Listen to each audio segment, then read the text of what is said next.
Cristiano Ronaldo, le joueur qui toujours m'a fait rêver. Cristiano Ronaldo, c'est un joueur qui m'a marqué depuis mon enfance. Cristiano, c'est un joueur qui a été pour moi source d'inspiration. Oui, je précise que je ne suis pas footballeur et je n'aspire pas à les devenir. Sauf que il m'arrivait souvent de perdre confiance en moi, de perdre ma motivation. Et seulement il me suffisait de repenser à l'histoire de Cristiano, de repenser à sa mentalité. Et les simples faits d'y repenser me redonnaient espoir et me redonnaient motivation. Récemment, j'ai remarqué que Cristiano a quelque chose que n'ont pas beaucoup de joueurs. Et avant de vous parler de cette chose, j'aimerais d'abord commencer par vous raconter l'histoire de Cristiano. Ronaldo est né à Portugal. Il est né à l'île de Madère. Son père était jardinier, sa mère était cuisinière et femme de ménage. Sa famille avait du mal à subsister, avait du mal à prospérer. Et cela a poussé Ronaldo à travailler dur pour pouvoir venir en aide de sa famille. Son père était alcoolique, était quelqu'un qui avait perdu foi en la vie, pour qui la vie était absurde, et de ce fait, il passait la majeure partie de son temps à s'enivrer. Cristiano Ronaldo, malgré que son père soit alcoolique, dans sa tête, il se disait que un jour, mon père pourra changer.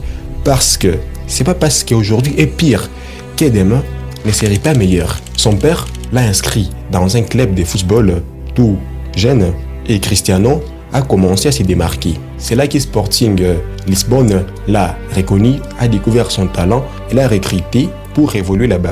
En 2005, son père est mort. La mort de son père l'a beaucoup brisé parce que Cristiano, c'était quelqu'un de très sensationnel, quelqu'un de très sensible. Son rêve était de rendre ses parents fiers. Malheureusement, son père est mort sans qu'il ne puisse accomplir tous les rêves auxquels il aspirait. Et là, la mort de son père l'a brisé certes, mais aussi ça a été pour lui un déclic. Comment ça a été pour lui un déclic?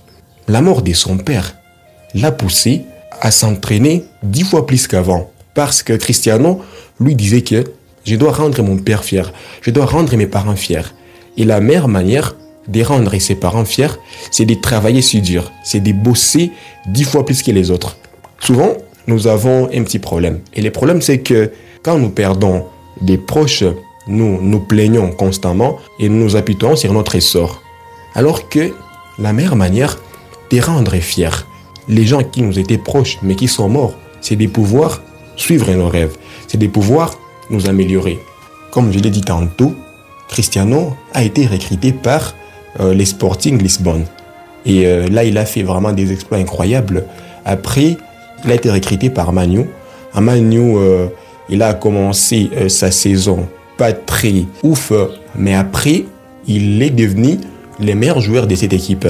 Il a remporté beaucoup de trophées, beaucoup de titres, il a marqué beaucoup de buts et après, il est parti au Real Madrid. D'ailleurs, beaucoup de gens l'ont connu quand il était au Real Madrid. Au Real Madrid, Cristiano était les boss, c'était l'âge d'or de sa carrière. Au Real Madrid, il a remporté beaucoup de trophées, il a remporté beaucoup de ballons d'or, beaucoup de titres, marqué beaucoup de buts. Et après, en 2018, il est allé, je crois, à Juventus, en Italie. Là aussi, il a remporté beaucoup de trophées, il a fait des exploits incroyables, il a marqué beaucoup de buts. Et après, il est encore retourné à Man U. Il a fait, certes, quelques exploits, sauf qu'avouons que là, on ne peut pas dire que c'était l'âge d'or de sa carrière. Une fois qu'il a remporté tous ses titres, il est allé en Arabie Saoudite. Et arrivé là-bas, nous, les spectateurs, nous disions que Cristiano, étant donné qu'il est devenu vieux, c'est fini pour lui et que donc tout ce qu'il avait comme motivation quand il était trop jeune, il n'a plus ça. Sauf que c'était une erreur de notre part de penser comme ça. Parce que Cristiano, c'est le genre de mec qui a toujours soif de gagner, qui a toujours soif de s'améliorer. Et aujourd'hui, malgré sa quarantaine, malgré son âge avancé, il continue à marquer des buts. Quand il marque, il célèbre comme si c'était sa première fois de jouer au football. Quand il perd un match, il pleure. Quand il rate un penalty, il pleure. On se dit, mais le mec a tout gagné. Mais qu'est-ce qui fait à ce qu'il puisse encore prendre au sérieux le football? Qu'est-ce qui fait à ce qu'il puisse encore accorder beaucoup de valeurs aux victoires, beaucoup de valeurs au fait de perdre ou de gagner, alors que le mec a tout gagné quasiment? Et là, j'ai compris une chose. J'ai compris que pour Cristiano, une victoire, c'est une victoire. Peu importe que la victoire paraisse anodine, peu importe que la victoire paraisse insignifiante. Et moi, j'aimerais que dans nos vies, nous puissions adopter cette mentalité. Cette mentalité de toujours prendre une victoire pour une victoire. Peu importe que la victoire soit petite, peu importe que la victoire, à nos yeux, n'est pas grand-chose. Mais Cristiano, lui, il est en Arabie Saoudite. C'est un championnat qui, pour beaucoup, n'est pas très important. Mais Cristiano donne tout son cœur dans tous les matchs. Et ça me fascine énormément.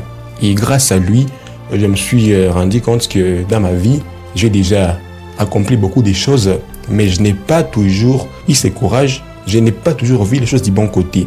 Et voir du bon côté les choses, c'est de célébrer toutes ces victoires, même les plus petites, même les plus insignifiantes. Et c'est sur ça que j'aimerais finir la vidéo en nous invitant d'adopter cette mentalité dans nos vies. Et comme toujours, n'oublie pas que le monde a besoin de toi. Je te remercie.